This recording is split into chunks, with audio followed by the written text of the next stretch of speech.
Good morning friends, నేను మీ సాయి మల్లేష్ని మాట్లాడుతున్నాను. ముందుగా మా ఛానల్ సబ్స్క్రైబ్ చేసి లైక్ చేసి షేర్ చేయండి. అదేవిధంగా ఈరోజు వార్తల్లోని ముఖ్యాంశాలు తెలుసుకుందాం. ఆంధ్రజ్యోతి దినపత్రిక. 2 కమిటీలు విభజన సమస్యల పరిష్కారానికి తెలంగాణ ఆంధ్రప్రదేశ్ సీఎంల సమావేశంలో నిర్ణయం. శనివారం హైదరాబాద్లో ప్రజాభవన్లో సమావేశమైన తెలంగాణ ఆంధ్రప్రదేశ్ ముఖ్యమంత్రులు రేవంత్ రెడ్డి, చంద్రబాబు నాయుడు, 2 రాష్ట్రాల మంత్రులు, ఉన్నతాధికారులు. తొలుత సీఎస్లతో అధికారుల కమిటీ, 2 వారాల్లో భేటీ, 2 రాష్ట్రాల మంత్రులతో మరో కమిటీ నియామకం. అధికారుల కమిటీలో తేలకపోతే మంత్రుల కమిటీ దృష్టికి, అక్కడ పరిష్కరించిన సమస్యలకు సీఎంల ఆమోదం. డ్రగ్స్ నిరోధకానికి అదనపు డీజీలతో కోఆర్డినేషన్ కమిటీ. సీఎంలు రేవంత్, చంద్రబాబు సమావేశంలో నిర్ణయాలు. డిప్యూటీ సీఎం బట్టి, ఏపీ మంత్రి సత్యప్రసాద్ వెల్లడి. 1:45 పాటు కొనసాగిన సీఎంల భేటీ. బాబుకు కాళోజీ పుస్తకం నా గొడవను బహుకరించిన రేవంత్ రెడ్డి. వెంకటేశ్వర స్వామి చిత్రపటాన్ని రేవంత్ బట్టికి అందించిన బాబు.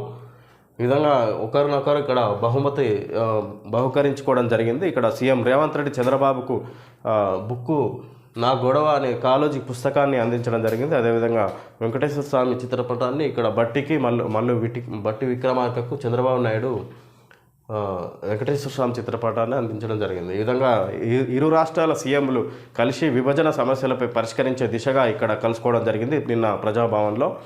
ఈ విధంగా దానికి సంబంధించి కమిటీలను ఉన్నతాధికారులతో కమిటీ వేసి అక్కడ విభజన సమస్యలపై పరిష్కారానికి చర్చలు జరిపి అక్కడ దాని తర్వాత మంత్రుల కమిటీకి దృష్టి తీసుకొస్తారు. అక్కడ దాని తర్వాత మంత్రుల కమిటీ చర్చించిన తర్వాత సీఎంల ఆమోదానికి ఆ ఫైల్ని తీసుకొస్తారు అన్నట్టుగా ఇక్కడ నిర్ణయానికి వచ్చినట్టుగా ఇక్కడ తెలుసుకోవచ్చు. ఈ సందర్భంగా తెలంగాణ ఆంధ్రప్రదేశ్ మధ్య విభజన సమస్యల పరిష్కారం దిశగా 2 రాష్ట్రాలు ఎట్టకేలకు ఒక అడుగు ముందుకు వేశాయి. ఈ సమస్యల పరిష్కారానికి గాను 2 రాష్ట్రాలు కలిసి 2 కమిటీలను నియమించాలని 2 రాష్ట్రాల ముఖ్యమంత్రుల సమావేశం నిర్ణయించింది. 2 రాష్ట్రాల మంత్రులతో ఒక కమిటీ, అధికారులతో మరో కమిటీ వేయనున్నారు. ముందుగా చీఫ్ సెక్రటరీలతో ఉన్నత స్థాయి అధికారుల కమిటీని నియమిస్తారు. ఇందులో ఒక్కో రాష్ట్రం నుంచి చీఫ్ సెక్రటరీతో కలిపి 3 అధికారులు ఉంటారు. తమ స్థాయిలో పరిష్కారం అయ్యే సమస్యలపై ఈ కమిటీ దృష్టి సారిస్తుంది. అప్పటికి సమస్యలకు పరిష్కారం లభించకపోతే 2 రాష్ట్రాల మంత్రులతో మరో కమిటీని నియమించాలని సీఎంలు నిర్ణయించారు. ఈ మంత్రుల కమిటీ పరిష్కరించిన సమస్యలకు ముఖ్యమంత్రుల స్థాయిలో ఆమోదం తెలపాలన్న నిర్ణయానికి వచ్చారు. అపరిష్కృతంగా ఉన్న ఏపీ వ్యవస్థీకరణ చట్టం 2014లోని విభజన అంశాలపై శనివారం Telangana CM Revanth Reddy, AP CM Chandrababu Naidu ఇక్కడి ప్రజాభవన్లో సమావేశమయ్యారు. సాయంత్రం 6 గంటలకు ప్రారంభమైన సమావేశం రాత్రి 7:45 వరకు 1:45 పాటు కొనసాగింది. ఈ సమావేశంలో తెలంగాణ నుంచి సీఎం రేవంత్ రెడ్డితో పాటు డిప్యూటీ సీఎం మల్లు భట్టి విక్రమార్క, పరిశ్రమలు, ఐటీ శాసనసభ వ్యవహారాల శాఖ మంత్రి దుద్దిళ్ల శ్రీధర్ బాబు, బీసీ సంక్షేమం, రవాణా శాఖల మంత్రి పొన్నం ప్రభాకర్, ముఖ్యమంత్రి సలహాదారు వేం నరేందర్ రెడ్డి, ప్రభుత్వ సలహాదారు ప్రోటోకాల్ ఆర్కర్ వేణుగోపాలరావు, ప్రభుత్వ ప్రధాన కార్యదర్శి శాంతికుమారి, ఆర్థిక శాఖ ప్రత్యేక ప్రధాన కార్యదర్శి కె రామకృష్ణారావు, ఇతర సీనియర్ నాయకులంతా ఇక్కడ సమావేశంలో పాల్గొనడం జరిగింది. ఈ విధంగా విభజన సమస్యలపై పరిష్కరించేందుకు గాను 2 రాష్ట్రాల సీఎంలు నిన్న తెలంగాణలోని ప్రజాభవన్లో కలిసి సమస్యల పరిష్కారానికి కమిటీలు వేయబోతున్నారని ఇక్కడ నిర్ణయానికి వచ్చారు. అదేవిధంగా ఉన్నతాధికారులతో కమిటీ, అదేవిధంగా మంత్రులతో ఒక కమిటీ వేసి ఉన్నతాధికారుల మధ్య సమస్యల గురించి పరిష్కరించి దానికి సంబంధించి మంత్రులకు సమర్పిస్తారు అనే విధంగా. తర్వాత మంత్రులు పరిష్కరించిన తర్వాత సీఎంల ఆమోదం కోసం ఫైళ్లు పంపిస్తారు. ఈ విధంగా ఒక నిర్ణయానికి వచ్చారన్నట్టుగా ఇక్కడ సమస్యల పరిష్కారానికి సీఎంలని తెలుసుకోవచ్చు. చిన్న సమస్యలపై పేచీలు వద్దు, మనోభావాలు దెబ్బతినకుండా పరిష్కరిద్దాం, ముందు 2 చక్కదిద్దితే సానుకూలత. 70 అంశాలు అధికారుల స్థాయిలోనే 50, మిగతా 20 మంత్రుల కమిటీల ద్వారా. అప్పటికి ఇంకా అవసరమైతే కేంద్రం వద్దకు సీఎంలు రేవంత్, చంద్రబాబు ఏకాభిప్రాయం. ఒకేసారి సమస్యలన్నీ తీరిపోతాయని అనుకోవద్దు, ఒక్కో దానిని నెమ్మదిగా పరిష్కరించుకుంటూ వెళ్ళాలి. ఇక సమస్యలు తీవ్రవు అన్న వాతావరణం ఉండొద్దు. సకాలంలో పరిష్కారం కాక ఇప్పటికే తెలుగు రాష్ట్రాలు చాలా నష్టపోయాయి. ఇక మీదటైనా సాగతీయొద్దు. సమావేశంలో చంద్రబాబు, రేవంత్ రెడ్డి. ఈ విధంగా ఒకేసారి సమస్యలన్నీ పరిష్కారం కావు, ఒక్కొక్క దాన్ని పరిష్కరించుకుంటూ వెళ్ళాలి. కుదరకపోతే కేంద్ర ప్రభుత్వాన్ని కూడా సలహా కోరాలన్నట్టుగా ఇక్కడ రాష్ట్ర ప్రభుత్వాలకు సంబంధించిన సీఎంలు నిర్ణయానికి వచ్చినట్టుగా ఈ సందర్భంగా తెలుసుకోవచ్చు. మనం షెడ్యూలే ప్రకటించలేదు, వాయిదా ఎక్కడిది? నీట్ యూజీ నిరవధిక వాయిదా, వార్తలను ఖండించిన కేంద్రం. నెలాఖరులో నీట్ యూజీ కౌన్సిలింగ్, రోజుకో వార్తతో విద్యార్థుల్లో టెన్షన్. షెడ్యూలే ప్రకటించలేదు, వాయిదా ఎక్కడిది? నీట్ యూజీ నిరవధిక వాయిదా వార్తలను ఖండించిన కేంద్ర ప్రభుత్వం, నెలాఖరులో నీట్ యూజీ కౌన్సిలింగ్, రోజుకో వార్తతో విద్యార్థుల్లో టెన్షన్. ఈ విధంగా ఒకసారి పరీక్ష మళ్ళీ రద్దవుతుంది పూర్తిగా అని ఒక వార్త, అదేవిధంగా అదే పరీక్షను కంటిన్యూ చేస్తూ షెడ్యూల్ ప్రకటిస్తామని మరొక వాయిదా. ఈ విధంగా రోజుకో వార్త వస్తుండటంతో విద్యార్థుల్లో టెన్షన్ నెలకొన్న అన్నట్టుగా ఇక్కడ విద్యార్థులు టెన్షన్లో ఉన్నారన్నట్టుగా ఇక్కడ తెలుసుకోవచ్చు. దానికి సంబంధించి నీట్ యూజీ నిరవధిక వాయిదా వార్తలను కేంద్ర ప్రభుత్వం ఖండించింది ఈ విధంగా అని ఇక్కడ తెలుసుకోవచ్చు. ఏడాదికి 2 సార్లు టెట్ నిబంధనలు సవరిస్తూ ప్రభుత్వం ఉత్తర్వులు. 4,000కు పైగా సిఎస్ఈ సీట్లు కోర్ బ్రాంచ్లు నిర్వహించే కాలేజీలను ప్రోత్సహించే యోచనలో సర్కార్. ఎఫ్సెట్ కౌన్సిలింగ్ 2వ దశలో సీట్ల పెంపు. ఈ విధంగా ఏడాదికి 2 సార్లు టెట్ నిర్వహించబోతున్నారు డిఎస్సి అర్హత పరీక్షకు ముందు. ఈ విధంగా అదే 4,000కు పైగా సిఎస్ఈ సీట్లు అంటే కోర్ బ్రాంచ్లు నిర్వహించే కాలేజీలను ప్రోత్సహించే యోచనలో సర్కారు. ఎఫ్సెట్ కౌన్సిలింగ్ 2వ దశలో సీట్ల పెంపు. బడ్జెట్ 23న కేంద్ర బడ్జెట్. ఈ నెల 22 నుంచి ఆగస్టు 12 వరకు పార్లమెంటు.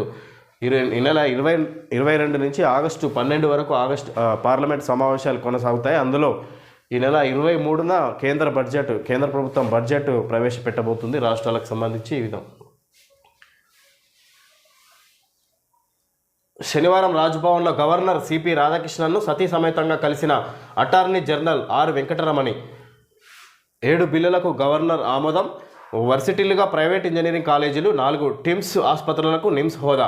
మున్సిపాలిటీల్లో కోఆప్టెడ్ మెంబర్ల పెంపు. ములుగు ఇక మున్సిపాలిటీ 3 పంచాయతీలుగా భద్రాచలం. మైనారిటీ కమిషన్లో జైన్లకు చోటు. దాదాపు 2 ఏళ్ల పాటు గవర్నర్ కార్యాలయంలో పెండింగ్లో ఉన్న పలు కీలక బిల్లులకు Telangana incharge governor CP Radhakrishnan ఆమోదం తెలిపారు.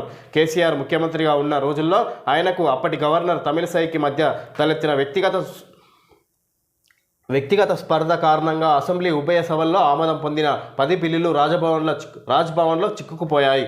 ఆ బిల్లుల పరిష్కారం కోసం గవర్నర్ను కలిసే ప్రయత్నం చేయడానికి బదులు కేసీఆర్ న్యాయమార్గాన్ని ఎంచుకొని హైకోర్టు, సుప్రీంకోర్టులో పిటిషన్లు వేశారు. న్యాయస్థానాల సూచనల మేరకు అప్పటి గవర్నర్ కార్యాలయం 2023 ఏప్రిల్లో 3 బిల్లులకు ఆమోదం తెలిపింది. మిగతా 7 బిల్లులను పరిశీలన పేరుతో పెండింగ్లో పెట్టింది. ముఖ్యమంత్రి రేవంత్ రెడ్డి చొరవ తీసుకొని గవర్నర్ను ఒప్పించడంతో ఇప్పుడు 7 బిల్లులకు మోక్షం లభించింది.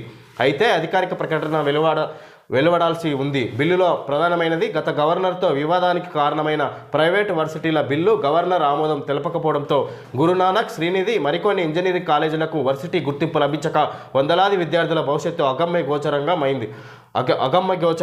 వారిని అడ్డం పెట్టుకొని ప్రభుత్వం తన మీద ఒత్తిడి తెచ్చే ప్రయత్నం చేస్తుందని అప్పటి గవర్నర్ ఆగ్రహం వ్యక్తం చేశారు కూడా. ఇప్పుడు ప్రైవేటు విశ్వవిద్యాలయాల బిల్లుకు ఆమోదం లభించడంతో ఆ కళాశాలలన్నింటికీ ఈ విధంగా ఇక్కడ వర్సిటీలుగా ప్రైవేట్ ఇంజనీరింగ్ కాలేజీలు ఇప్పటివరకు ప్రైవేట్ ఇంజనీరింగ్ కాలేజీలుగా ఉండేది, అది యూనివర్సిటీలుగా ఇక్కడ ఆమోదం కోసం గవర్నర్ దగ్గర ఫైళ్ళు పెండింగ్లో ఉంటే ఇప్పుడు ఆమోదం లభించినట్టుగా ఇక్కడ వెల్లడైంది.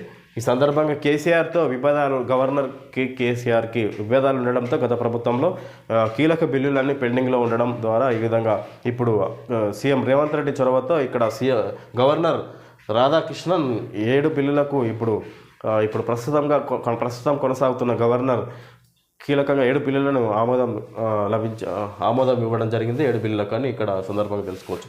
శనివారం రాజ్భవన్లో గవర్నర్ సిపి రాధాకృష్ణన్ను సతీ సమేతంగా కలిసిన అటార్నీ జనరల్ ఆర్ వెంకటరమణి. ఈ విధంగా కీలక బిల్లులను ఆమోదం తెలిపిన సందర్భంగా ఆయన కలిసి ఇక్కడ అభినందనలు తెలియజేశారు ఇక్కడ గవర్నర్కి. కాంగ్రెస్కు దమ్ముంటే ఫిరాయించిన ఎమ్మెల్యే స్థానాల్లో ఎన్నికలకు వెళ్ళాలి.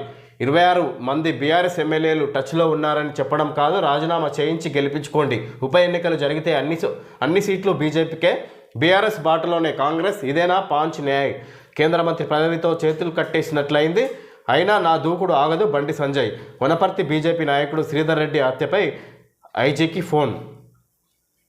మీకు ప్రజాబలం ఉన్నట్లయితే ఫిరాయించిన ఎమ్మెల్యేలతో రాజీనామాలు చేయించి ఉప ఎన్నికలకు వెళ్ళండి. 26 మంది బీఆర్ఎస్ ఎమ్మెల్యేలు టచ్లో ఉన్నారని చెప్పడం కాదు, ధైర్యం ఉంటే వారందరితో రాజీనామా చేయించి గెలిపించుకోండి అని కాంగ్రెస్కు బీజేపీ నేత కేంద్ర హోంశాఖ సహాయ మంత్రి బండి సంజయ్ సవాల్ చేశారు.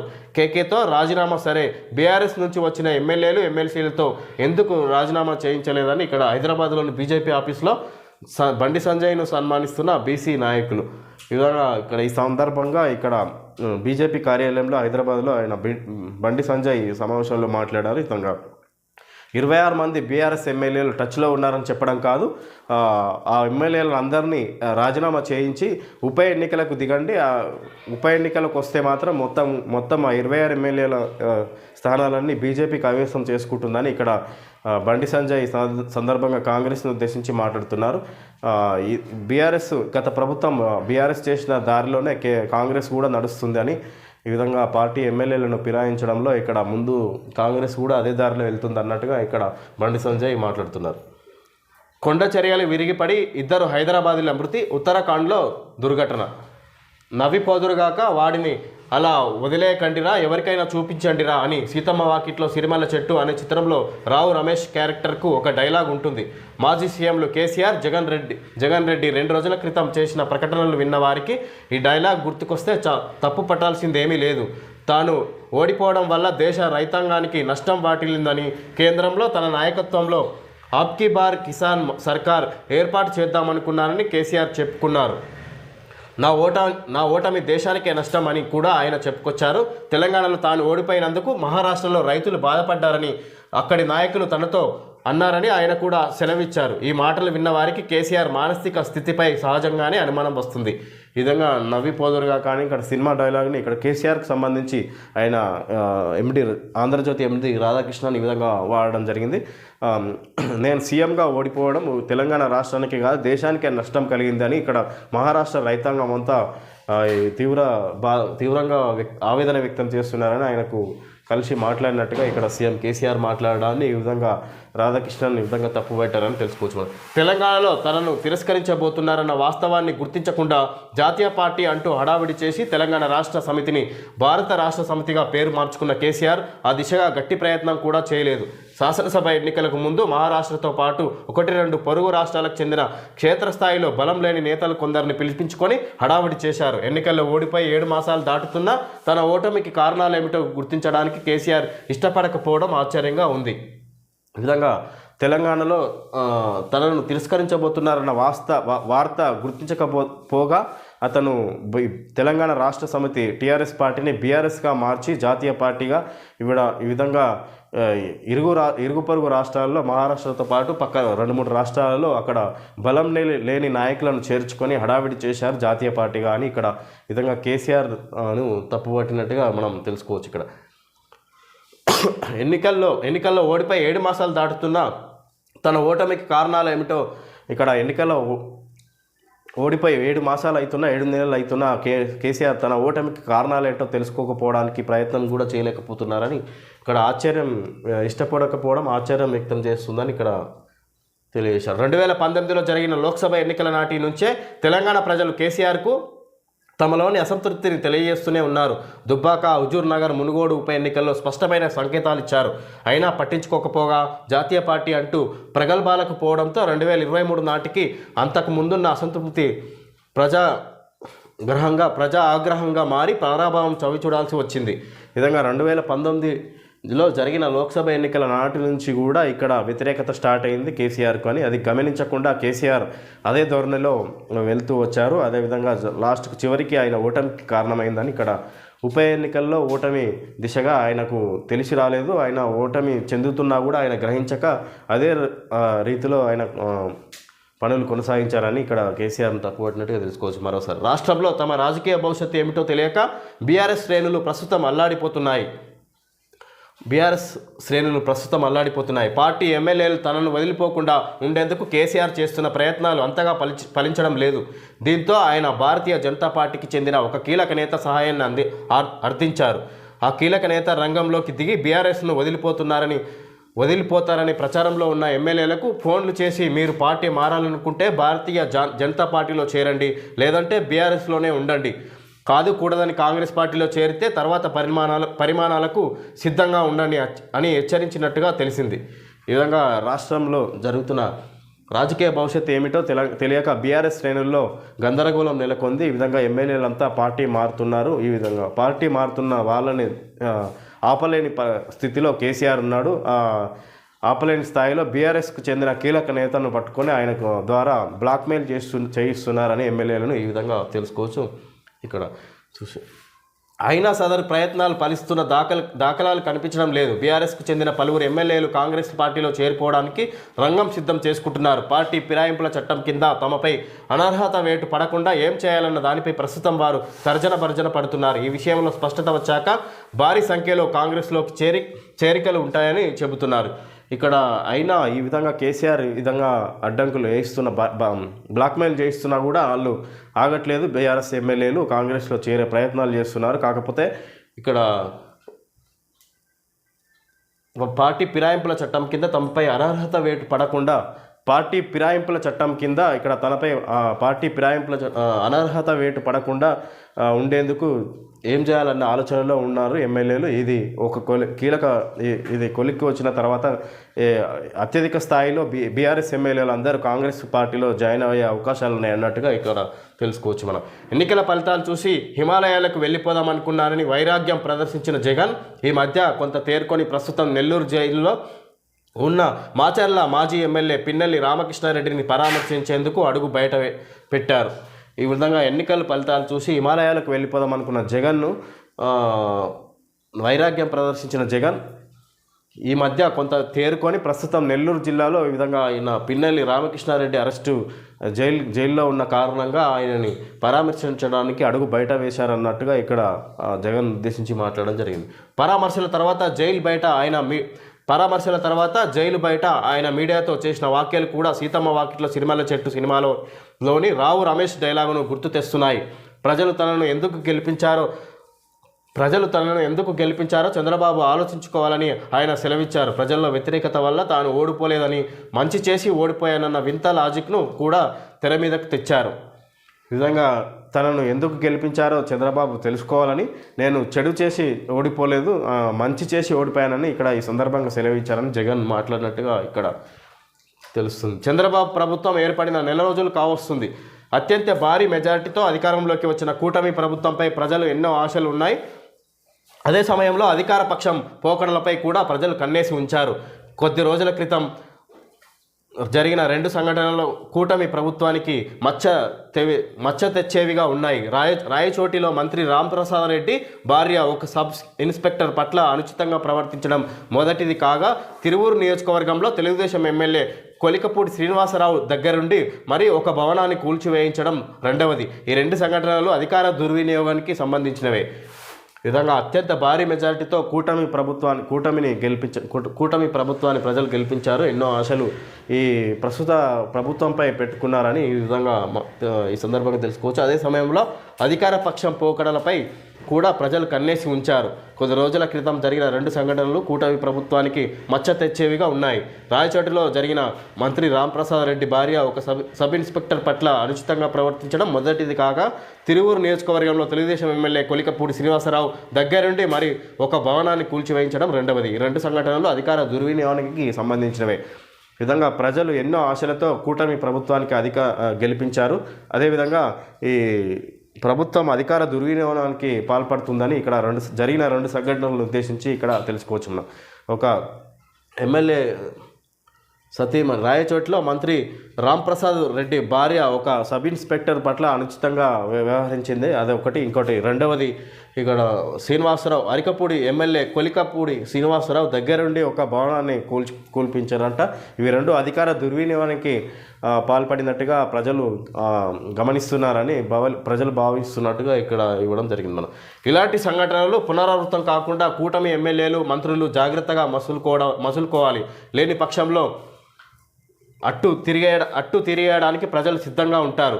జగన్మోహన్ రెడ్డి హయాంలో రూల్ ఆఫ్ లా అమల్లో లేకుండా పోయిందని అరాచకం ప్రబలిందని, నాయకులు అహంకారపూరితంగా వ్యవహరించారని నమ్మడం వల్లనే ప్రజలు ఎన్నికల్లో కూటమికి బమ్మరదం పట్టారు. ఈ విధంగా అధికారం వచ్చింది కదా అని మంత్రులు ఎమ్మెల్యేలు అధికార దుర్వినియోగానికి పాల్పడితే ప్రజలు ఇక్కడ తిప్పేయడానికి వాళ్ళకు పెద్ద సమస్య ఏం కాదు, ప్రజలు సిద్ధంగా ఉన్నారని ఇక్కడ అన్నీ గమనిస్తూనే ఉంటారు. ఎప్పటికప్పుడు వాళ్ళు మంత్రులు ఎమ్మెల్యేలు వాళ్ళు చేయాల్సిన పనులు చే చట్టపరంగా చేసుకుంటూ పోతే మంచిది, లేకపోతే ప్రభుత్వం మారిపోతుంది అంత ఈజీగా అని ఇక్కడ జగన్ ప్రభుత్వం దానికి ఉదాహరణ అన్నట్టుగా ఇక్కడ మనం ఇవ్వడం జరిగింది మన రాధాకిషన్ రావు. కాంగ్రెస్లోకి ఎమ్మెల్యే బండ్ల, బీఆర్ఎస్లో మరో వికెట్ డౌన్. రేవంత్ సమక్షంలో చేరిన కృష్ణమోహన్ రెడ్డి 1-2 రోజుల్లో మరికొందరు గులాబీ ఎమ్మెల్యేలు. ప్రభుత్వ సలహాదారుగా కేశవరావు కేబినెట్ హోదా ఇచ్చిన ప్రభుత్వం. ఈ విధంగా కాంగ్రెస్లోకి గద్వాల ఎమ్మెల్యే బండ్ల కృష్ణమోహన్ రెడ్డి కాంగ్రెస్ పార్టీలో జాయిన్ అవ్వడం జరిగింది రేవంత్ రెడ్డి సమక్షంలో. ఇది 1-2 రోజుల్లో మరికొంతమంది బీఆర్ఎస్ ఎమ్మెల్యేలు కాంగ్రెస్ పార్టీలో చేరనున్నట్లుగా ఇక్కడ తెలుసుకోవచ్చు మనం. ప్రభుత్వ సలహాదారిగా కేశవరావుని నియమించింది రాష్ట్ర ప్రభుత్వం. ఈ సందర్భంగా క్యాబినెట్ హోదా ఇచ్చిన రాష్ట్ర ప్రభుత్వం అని కూడా తెలుసుకోవచ్చు. ఓకే ఫ్రెండ్స్, ఈరోజు వార్తల్లోని ముఖ్యాంశాలు తెలుసుకోవడం జరిగింది. Thank you friends.